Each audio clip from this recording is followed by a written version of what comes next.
Welcome everybody to Poppy's Porch Swing. And I'm here to talk to you about this swing today and some other things about life that I hope you'll get something from. So, porch swings, it's an interesting thing, isn't it? Right? So this was purposely built to give the folks that live here a chance to sit here and enjoy the view from the porch. It was purposely built for relaxation. It's a very comfortable seat to sit in, and it serves a purpose. And to me, the purpose it serves is to kind of slow us down just a little bit, to slow down our life so that we take moments to enjoy the world around us and to let our cup be filled up. You know, in this fast-paced world where things are moving at light speed and technology seems to be taking over on every corner, and our minds are completely infused with television, internet, social media apps, and things like that, it's good sometimes just to unplug, get away from all that. Now, back in the day when this porch swing was put here, it was a way of relaxing after a really busy day. Poppy was a contractor. He built this house. He built other houses. And this gave him a chance to kind of relax at the end of his day, or maybe start off his day sitting here, sipping on a cup of coffee, getting himself ready for the day ahead. But it served a purpose.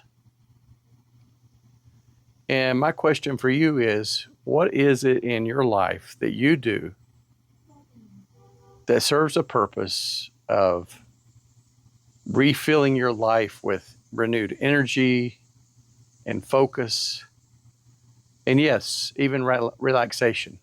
What is it you do?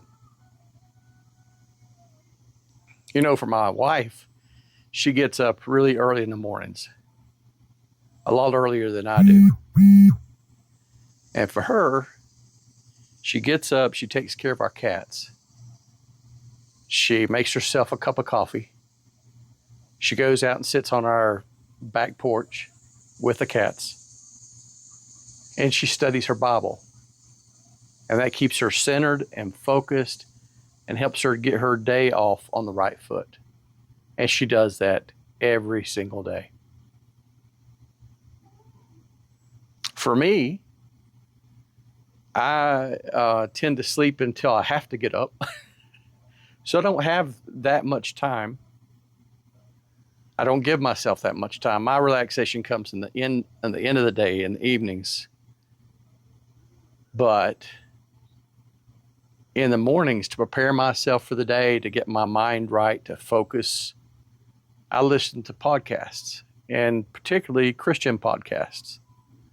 And I've got two that I really do enjoy. One is the Greg Laurie podcast. I listen to him on Spotify.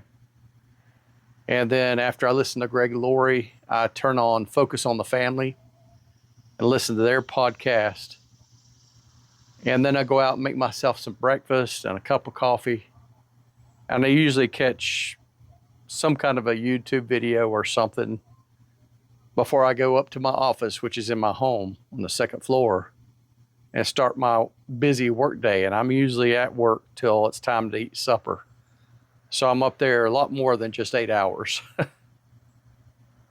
You know, all day long, I talk to people.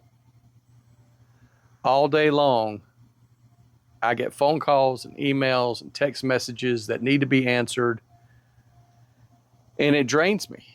As much as I enjoy what I do and I love my clients and I love talking to them and answering their questions and even interacting with my coworkers, it's a draining thing, and it's every day.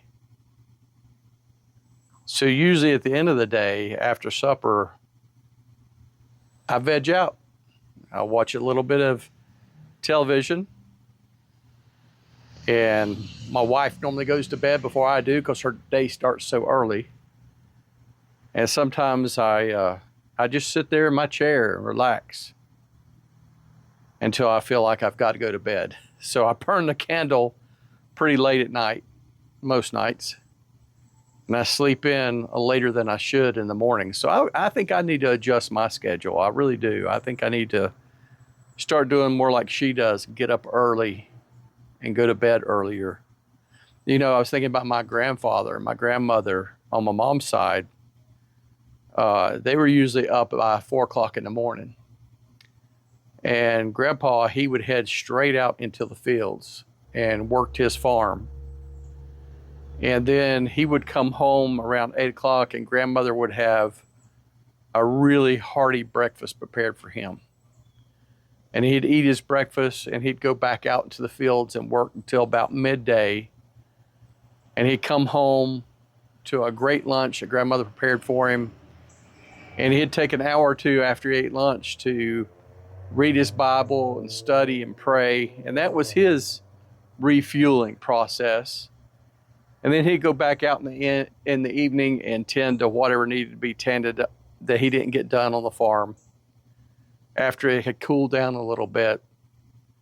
And then he'd come back and eat supper around 5 o'clock, watch a little bit of TV, and by 8 o'clock he was in bed and it was lights out. And he did that every day for as long as I can remember. So I think it's important. I think in this fast-paced world, you owe it to yourself to set aside some time where you unplug and you find a way to fill up your cup and get yourself ready for the next day. I hope you gleaned something good from this. If you did, please leave me a comment. Please like and subscribe to my channel, and I'll try to put out more content like this soon. Take care.